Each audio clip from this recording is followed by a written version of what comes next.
Hi there, and welcome to episode 4, the last episode of Wild Winter, this month's Virtual Vitamin Z special series, in which we're encouraging people to spend time outdoors this winter, even when it's cold and even when it's snowy, because we know that by spending time outdoors, you'll have some incredible experiences with local wildlife and in your local environments. Now, in previous episodes, we've shared some tips for staying warm outside even when it's cold and snowy. We've also shared some tips for finding and interpreting animal signs, things like tracks and trails. And then we took a look into the hidden lives of squirrels and how they have learned to survive and thrive in the winter by creating squirrel nests and by hiding their food in caches and then going later and digging it up. In this episode, we're going to be putting all of that learning together to answer a really important question. How can I help animals this winter? Now, at the Detroit Zoological Society, we are home to the Berman Academy for Humane Education, which is a one-of-a-kind initiative that's allowed us to incorporate the principles and practices of humane education into all of our educational programming.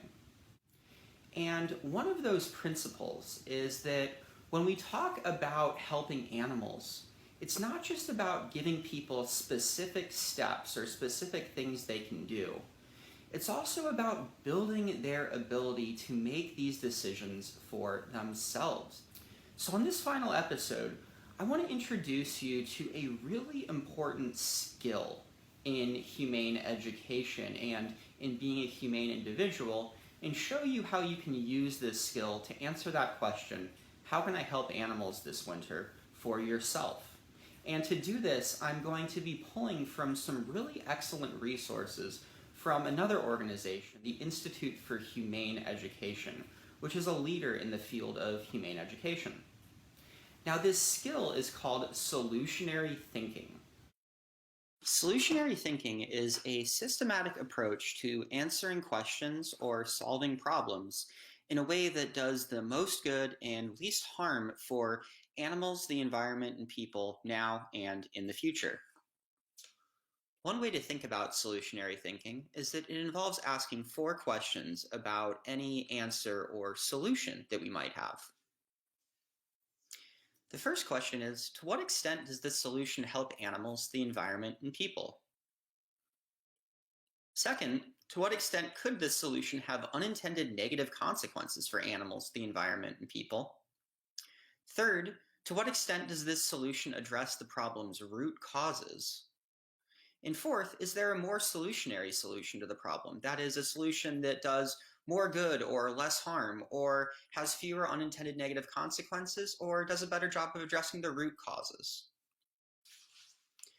Now, in this case, our problem is actually a question. How can I help animals this winter? And one possible solution is that we can help animals this winter by feeding them human food. So let's ask those 4 questions about this solution to determine how solutionary it is.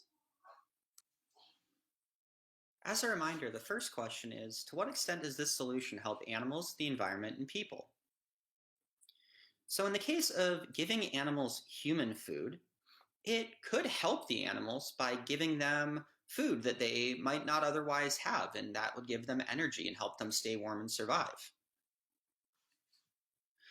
The second question is, to what extent could this solution have unintended negative consequences for animals, the environment, and people?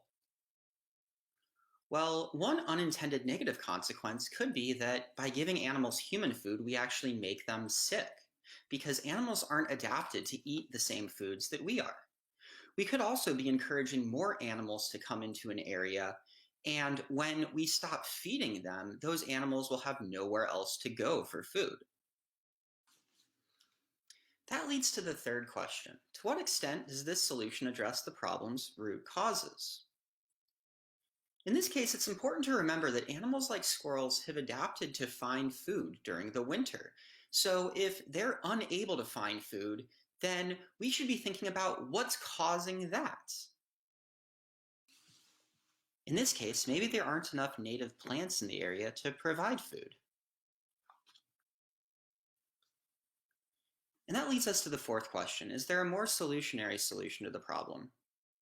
Well, if the problem is caused by the fact that there aren't enough native plants in an area, then a more solutionary solution could be to plant more native plants in that area. And fortunately, there are a lot of great resources online about how to do just that, and that's something you can even get started with this winter. So thanks so much for joining us in this month's special series, Wild Winter. We hope that it's inspired you to not just spend time outside this winter, but also think about how you can help animals this winter. And I hope that this episode in particular has helped you realize that you have the ability to do a lot of good for other animals, for the environment, and for other people. So be sure to tune in next week when we're going to be sharing a new special series. Until then, stay warm, stay safe, and have a great day. Bye.